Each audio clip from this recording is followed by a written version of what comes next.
또 한 가지 이거는 제가 좀 여쭤보고 싶은 건데 또 한 가지 궁금한 게 만약에 한다고 그러면은 테이버님도 같이 들어보실 생각이 있으세요? 네.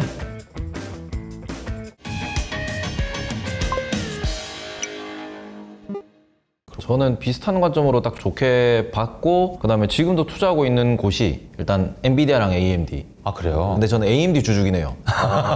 엔비디아가 좀 많이 가서 배가 아프긴 한데 네. 왜냐 그러면은 젠슨 왕의 그 캐릭터성 그리고는 젠슨 왕이 사업을 초창기에 미국으로 넘어가서 거기서 사업 시작한 이유 인텔 잡으려고 사업을 했거든요. CPU 시장에 진출하려고. 근데 거기 진출하려고 했는데 인텔 벽이 너무 높은 거예요. 그때가 딱 98년, 99년 그때거든요. 왕국이었죠. 네. 인텔. 완전 인텔이 외계인 고문한다는 얘기를 들으면서 이만큼 벽을 쌓아 올렸을 때 그때 젠슨 왕이 가가지고 나는 여기서 반도체를 만들겠어 였는데 가보니까 CPU는 안 되고 그래서 그 당시에 돈 안 되는 혹은 그 당시에 만들기 쉬웠던 그래픽카드로 가가지고 그게 어찌 보면은 고집과 고집과 고집이 쌓여가지고 오히려 AI를 만나서 기회가 뒤집어진 거거든요.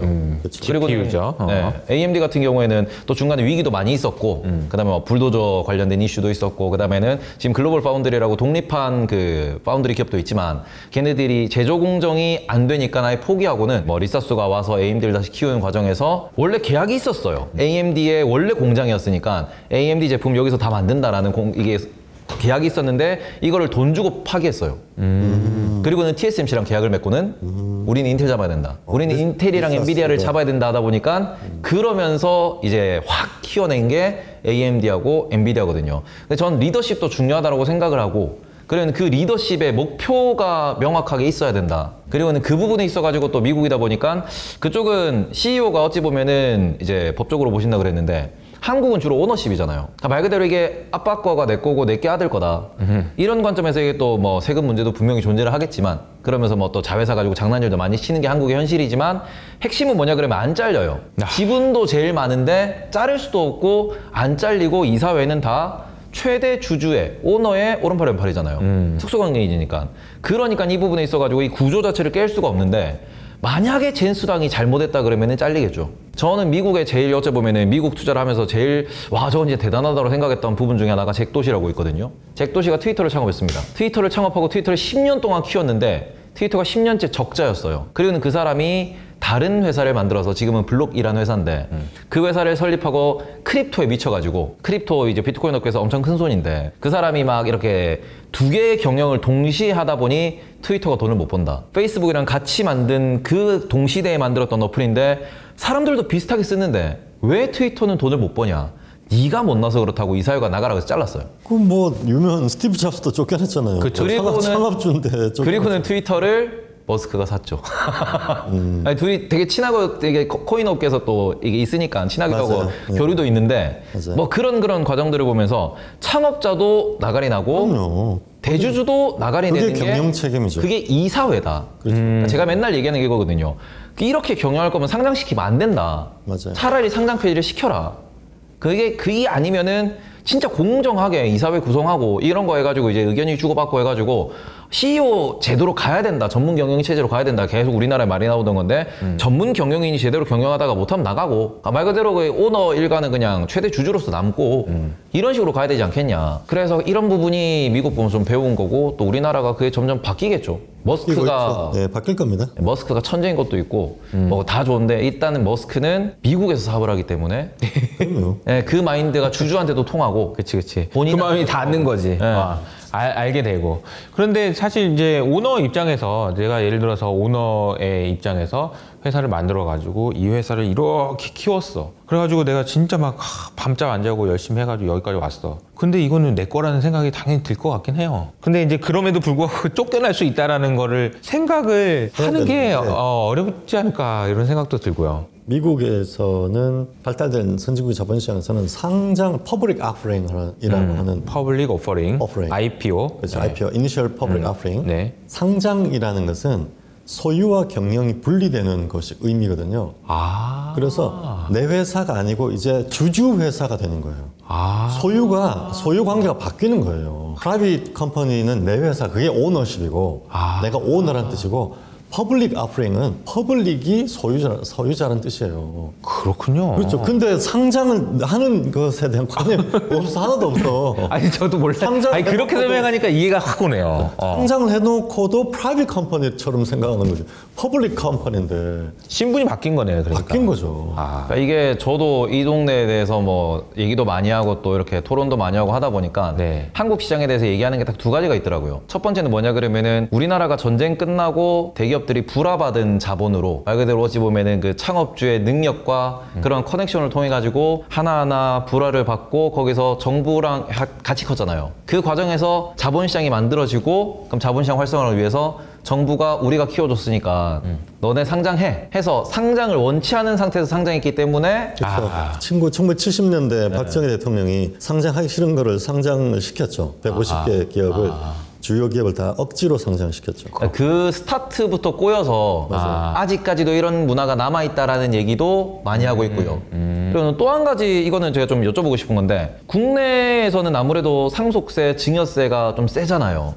이것 때문에 아무래도 더 주가 오르는 것에 대해서 혹은 오너십을 유지하는 과정에서 세금이 많이 발생을 하니까 이래서 뭔가 주주환원이 약하고 또 우리나라에 어찌 보면 세법 자체가 다른 나라랑 좀 문제가 있는 거지 않냐라는 의견도 많거든요. 중요한 요인 중에 하나죠. 한국은 거기다가 대주주 할증이 있어서 60%잖아요. 미국은 40%고 일본은 50%고 동아시아에 있는 대부분의 나라들은 상속세가 없거나 아주 낮아요. 선진국들은 북유럽은 아니지만 대부분 선진국 OECD 선진국들은 한 40%가 되죠. 그래서 지금 한국의 상속세를 절세하려고 하는 목적 뭐 여러 가지 경영 승계를 하려는 목적 때문에 주가를 오르길 원하지 않고 대주주가 주가 오르는 것은 인센티브가 없고 그래서 주가가 눌려있고 크레딧 디스카운트의 원인이 되는 것은 확실히 맞는데 그러면 영미의 경우는 뭐 상속세율이 낮아서 거기서 한 40% 몇 번 내려가면 다 10% 밑으로 내려간단 말이에요. 처음에 상장할 때조차도 30% 정도였을 거 아닙니까? 창업주가 한 두 번 내려가면은 10% 밑으로 내려가요.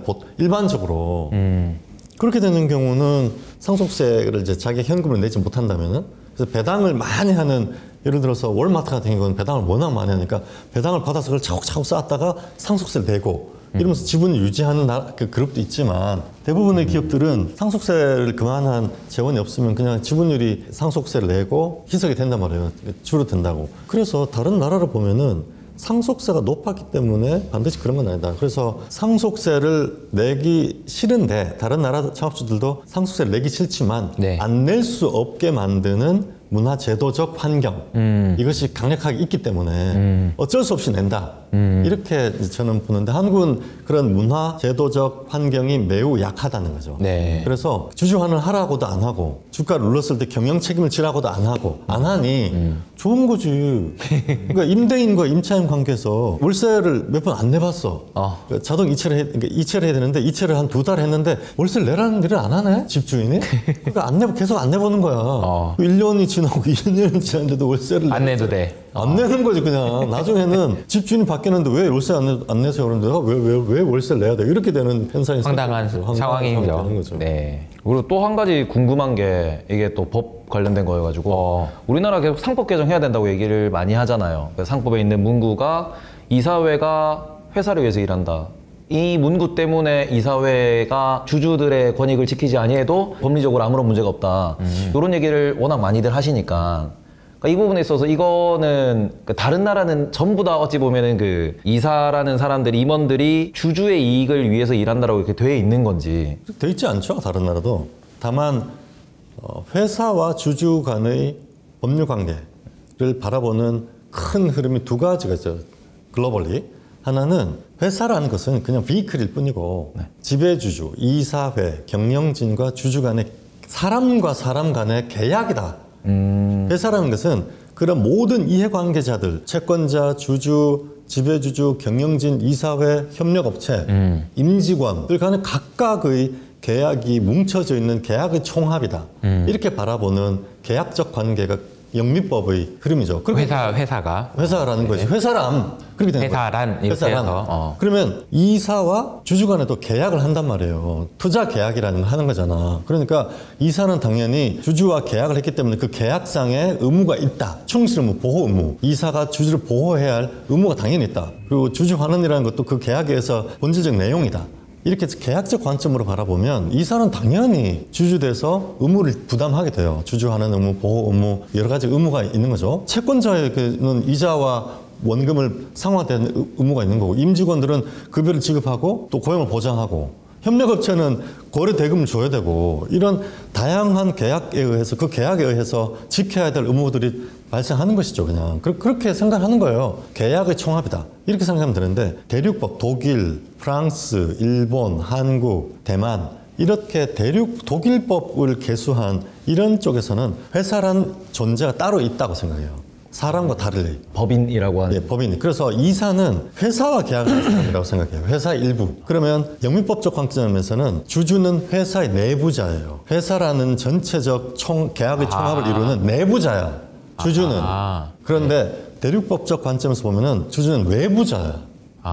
채권자와 주주는 외부자고, 협력업체도 외부자고, 회사는 임직원과 이사회, 이쪽 사람들만 회사의 내부자가 되는 거예요. 그러면 이사와 주주는 직접적 계약은 없는 거고, 그러면 이제 다시 여기서 한 걸음 더 나가야 되는데, 여기 이게 한국이 논의를 안 하고 있는데, 회사와 주주는 무슨 관계냐라고 이제 물어야 되는 거죠. 우리나라 대법원은 회사와 주주 간에는 아무 관계가 없다, 이렇게 생각하고 있어요. 근데 회사와 주주가 관계가 없을 수가 있나? 그게 지금 문제라니까. 아니 관계가 당연히 있는 거지. 있는데. 당연히 지분이 있는 건데 주인이라고. 그냥 아니 주인이라고 배운 거 아니야 우리가? 그렇죠. 그냥 주인이다. 상법이 그러면은 주주는 회사에 대해서 의결권이 있고, 배당 청구권이 있고, 뭐 자녀재산 분배 청구권이 있고, 이런 신주 인수권이 있고, 이런 권리가 있다고 생각하잖아요. 네. 있잖아요. 네. 그러니까 권리가 있다라는 것이 끝이에요. 그럼 그 권리들은 왜 있느냐? 그냥 법에 정해놨으니까. 그러면 법은 더 나가서 그 상법은 왜 주주에게 그런 권리를 줬느냐? 의결권이라는 걸 왜 줬느냐? 여기까지 들어가면은 이제 말문이 딱 막혀요. 한국의 거의 대부분의 투자자나 시장에 있는 분들이나 법조계 있는 분들 모두 다 상법은 그런 권리를 줬을까, 주주에게? 그러게 권리를 줬는데. 그래, 줬는데 왜 줬을까? 아무것도 없는데 권리 줄 수는 그렇죠. 없죠. 근본적으로 그런 권리를 부여한 그 배경에 어떤 취지나 목적이 있거든요. 그게 뭐냐는 걸, 그걸 고민해야 된다는 거예요. 그러면 다시 돌아가요. 영미법은 이사와 주주 간의 관계는 트러스트, 신탁 관계라고 생각해요. 그래서 나의 재산을 누구에게 맡겨서 그 사람이 그걸 운용하고 처분하고 관리해서 벌어들인 수익을 돌려주는. 다시 신탁자에게 돌려주는 관계가 신탁 관계거든. 신탁 받은 사람을 집사라고 하는 거죠. 처음에는 회사라는 조직이 없는 상태에서 시작했단 말이에요. 그래서 그런 계약적 관계와 신탁 관계라는 원리가 영미법의 이사와 주주 간의 관계에 녹아 있고, 그래서 법에 이사는 주주에 대해서 충실 의무를 부담한다라는 조항이 없어요. 전세 어떤 나라도 없어. 그런 조항이 없어. 당연하지 뭐 이런 건. 그렇지만 이사가 주주에 대해서 그런 보호 의무와 계약상 의무를 부담한다는 것은 이미 배경이 깔려 있어. 그걸 부정하는 사람 아무도 없고, 판례에는 법을 해석할 때 이사는 주주돼서 보호 의무를 부담한다고 다 그렇게 해석을 해. 근데 한국은 회사라는 것은 계약의 총합은 아니고 독립된 법인격 실체가 있는 것이다. 오케이, 알았어. 실체가 있다. 그러면 이렇게 되는 거예요. 영미적 관계에서는 회사의 공장, 토지, 이런 자산은 누구의 소유냐? 이렇게 물으면은 주주의 소유라고 그래요. 회사의 소유다라고 얘기도 하지만 그 배경에는 주주의 소유라는 관념이 깔려있어요. 그러니까 회사는 주주다, 이렇게 생각해요. 회사의 오너십은 주주라고 생각해요. 일치돼 있어요. 일치돼 있구나. 그래서 회사의 소유라고 하는 말은 주주의 소유다, 이렇게 생각해요. 네. 또 좀 더 나가서 싱가포르에서 펀드 매니저들한테, 외국의 펀드 매니저를 물어보면 회사의 재산은 누구 소유냐 이렇게 물으면 어떤 사람은 회사 소유라고 하고 어떤 사람은 주주 소유라고 그래요. 그러면 회사 소유라고 답을 한 사람에게 주주 소유는 아니냐 그러면 회사 소유가 주주 소유야, 이렇게 얘기해요. 그걸 왜 물어보냐, 이렇게 얘기해요. 그럼 당연한 거지 왜 물어보냐. 그렇죠. 그런데 한국에서 회사의 자산은 누구 소유냐 이렇게 물으면 거의 100이면 100 회사 소유라고 그래요. 주주 소유라고 하지 않아요. 그러면 주주는 그 자산에 대한 소유권은 없고, 그러면 주주는 어떤 권리가 있냐? 그 상법이 있는 권리만 있다, 이렇게 대답을 한다고. 그런데 우리나라에서의 상법도 그 법을 해석할 때는 주주와 회사 간의 관계는 신탁 관계라는, 그러니까 영미법에서는 주주가 이사에게 돈을 맡겼다, 이렇게 되는 거고, 한국에서는 주주가 회사에게 돈을 맡긴 거예요. 회사에게. 이사가 주주 환원을 해야 될 의무가 있는 것이고, 영미법에서는 한국은 회사가 주주에게 대해서 배당을 해야 될 의무가 있다, 이렇게 해석하는 거지 그냥. 그게 너무나 당연한 거고. 근데 한국은 회사가 주주에 대해서 배당을 해야 할 의무가 있다는 관념은 없는 거죠. 상법 개정 자체가 문제가 아니고 일단 우리나라 판례도 아직까지 없는 거고 그다음에 제가 알기로는 소액주주가 승리한 판결이 아직은 없는 걸로 알고 있거든요. 없는 거죠. 그래서 방금 말씀하신 그러니까 지금 이사회 주주에 대한 충실 의무를 도입해야 된다는 법 개정 운동이 있고 저도 계속 그 운동을 하고 있는데 그 이유가 뭐냐라는 걸 생각해야 되는 이미 회사는 주주에 대해서 배당을 할 의무가 계약상 의무가 있고 그것을 확인하는 의미다. 대법원 판례를 바꿔야 되는데 대법원 판례가 안 바뀌니 그냥 바로 법을 개정하자. 아 그래서 상법 개정 얘기가 상법 개정하자 이렇게 이제 얘기를 하는 거죠. 그냥 이렇게 생각하면 돼요. 왜 회사는 주주에 대해서 배당을 해야 되지? 주주 환원율이 선진국 같은 경우는 70%고 미국은 90%잖아요. 우리나라는 30%도 안 되고 그러면 50% 이상으로 70%까지 주주 환원을 왜 올려야 되지? 회사는 그런 의무가 있나? 이렇게 이제 생각을 해야 되거든. 근데 지금 현재까지는 회사가 주면 고마운 거고 안 주면 어쩔 수 없다. 그러나 주면은 주주가 좋으니까 주주를 존중하는 마음에서 주주를 헤아리고 배려하는 마음에서 지배주주 대인배로서 주면 좋잖아. 그렇죠. 이런 식으로 생각하면은 안 줘도 되는 거거든. 알겠습니다. 우리가 저 시간이 몇 시예요? 9시가 됐는데 시간이 말하다 보니까 금방. 근데 제가 생각해 보니까 이제 케미가 맞아가지고 얘기하다 보니까 저는 오늘 진행을 하긴 했는데 두 분이 또 서로 왔다 갔다 핑퐁핑퐁 하니까 너무 재밌는 것 같고 서로 궁금하고 이런 게 그 아까 말씀하신 대로 이제 책으로 공부하신 분하고 이게 실제로 공부하죠. 그러니까. 근데 이제 놀랍다. 나와가 보면은 결과적으로는 본질로 들어가는데 본질이 결국은 거버넌스였다라는 거잖아요. 그러니까 거버넌스가 너무 놀랍다. 진짜 놀랍다. 그걸 어떻게 책을 안 보고 책을 안 보고 어떻게 책을 안 보고 아니 근데 또 어떤 많은 분들은 어떻게 그걸 또 교과서를 보고 알 수가 있어요. 이렇게 생각할 수도 있어요. 책에 다 있는데. 책에 다 있지만 그게 쉽지. 그게 훨씬 쉽죠. 아니 그런데 또 이게 책을 봐도 이해가 안 되는 사람들은 책이 실전에 적용이 안 되는 경우가 많잖아요. 그렇긴 하죠. 두드러 맞으면서 또 배우기도 하고 막 그런 거니까요. 또 얘기하다 보면서 느낀 거지만 진짜 본질이 무엇인지에 대한 고민은 진짜 많이 두 분 다 하신 것 같고 보시는 분들도 그렇고 앞으로도 그렇고 우리나라 주식도 그렇고 미국 주식도 그렇고 다 본질이 무엇인지에 대한 고민을 진짜 많이 해야 될 것 같다는 생각이 듭니다. 저하고 자꾸 일프를 하시면 자꾸 본질에 대한 공부를 하게 되는 나쁜 그런 방향을 가게 될 수 있어요. 조심해야 돼. 자꾸 복잡해질 수가 있어 머리가. 그러니까 이제 이런 거죠. 이게 보면 제가 요새 막 단순함을 추구해야 된다라는 그런 걸 좋아하게 되는데 스티브 잡스도 심플한 게 베스트라고 얘기했었고 근데 그게 뭐냐면 본질에 다가가기 위해서는 단순해야 되는 거죠. 왜냐면 본질은 하나니까 딴 걸 쳐내야 되잖아. 맞아요. 그러니까 쳐내다 보면 하나만 남는 거죠. 맞아요. 이게 그래서 단순함이 중요하다라는 맞아요. 생각을. 그러니까 애플의 이 제품을 보면 굉장히 단순함이 묻어나잖아요. 그렇죠. 그러니까 그 철학이 묻어져 있는 제품이라는 생각도 맞아요. 들고. 네. 근데 주식 투자도 결과적으로는 고민해 보면은 본질은 딱 하나 이 아가 아닌가 맞죠. 이런 생각이. 네. 저는 그냥 모든 종목을 딱 볼 때 두 가지로 구분을 해요. 이거는 트레이드냐 인베스트냐. 그럼 트레이드는 트레이드 논리대로 해석을 해야 되고 그치. 인베스트는 인베스트 논리대로 해석을 해야 되고 트레이드는 최대한 짧게 인베스트는 최대한 길게 보고 투자를 하면은 제대로 적합하게 골라가지고 투자할 수 있고 그러면 이제 답이 나오는 거니까 그러면 공식이 있잖아요. 이제 그런 식으로 딱 정리를 해버리기 때문에 정말 심플하게 보면은 봤을 때 얘는 내가 얘를 진짜 그냥 끌고 갈 수 있냐 아니면 그냥 샀다 팔았다만 하면 되냐 요것만 구분을 하실 줄 아시면은 그 다음부터는 본인 역량이에요. 경험치가 얼마나 되느냐. 정말 심플하게 이 종목을 봤을 때 얘는 단타겠구나 장투겠구나가 구분이 되면은 그때부터 투자를 크게 하셔도 돼요. 그거 안 되면 작게 하셔야 돼. 심플한 자신만의 투자 그 전략을 딱 수립을 하셨네. 그러니까 이게 트레이딩을 잘하기도 하고 투자도 잘할 수 있기 때문에 그 고민을 하는 거야. 그러면은 나는 투자만 할 거면 이것만 하는 거고 트레이딩 하는 사람은 이것만 하는 건데 둘 다 잘할 수 있다는 생각을 하니까 그런 거라는 생각도 드네요. 저 같은 본질충, 진지충의 입장에서 봤을 때는 이분은 직감적으로 트레이딩과 인베스팅 보다 더 깊이 있는 그 본질에 대한 감각이 있는 것 같아요. 감각이 있는 거죠. 뭔지 모르지만. 그렇죠. 트레이딩과 인베스팅이라는 두 가지 패턴은 하나의 궁극적인 본질로부터 파생되는 두 가지 전략이거든. 거기에 대한 감각이 있는 거야. 책을 안 읽었는데도. 책을 안 읽었는데. 그만큼 깨진 거죠. 근데 이거 두 개 차이를 어떻게 구분합니까? 일단은 트레이딩은 딱 하나예요. 얘는 재료 수급, 그리고는 거래량, 그리고는 차트를 봤을 때, 그리고는 얘의 상징성. 얘가 아이코닉하냐. 그러니까 말 그대로 우리가 아이코닉해야 수급이 계속 올라올 거고 거래량이 계속 올라올 거고, 그럼 그때부터는 차트를 중심으로, 그림을 중심으로 봐야 되고. 아이콘이라는 게 무슨 말이야? 뭔가 에코프로처럼, 포스코처럼, 아니면 뭔가 우리가 요새 루닛이 딱 뜨는 이유가 의료 AI 그러면 루닛이 생각나지 다른 건 생각이 안 나거든요. 그런 부분처럼 우리나라에서도 대장주라고 불리는 수급주라고 하는 1등주가 그 나오는 이유는 뭐냐면 걔가 아이콘이 돼 있기 때문이에요.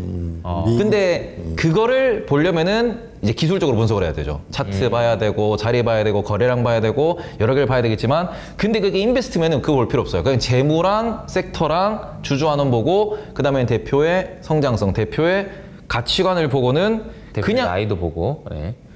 그죠. 아무튼 자녀를 봐야 돼. 자녀를 보고. 이제 그런 관점에서 내가 이거를 장기로 끌고 가면서 말 그대로 5천짜리 주식 2만 원 갈 때까지 내가 버틸 거냐. 그게 아니면은 내가 이거를 그냥 하루하루 이렇게 볼 거냐는 딱 구분하는 포인트가 완전히 달라져야 되는 거죠.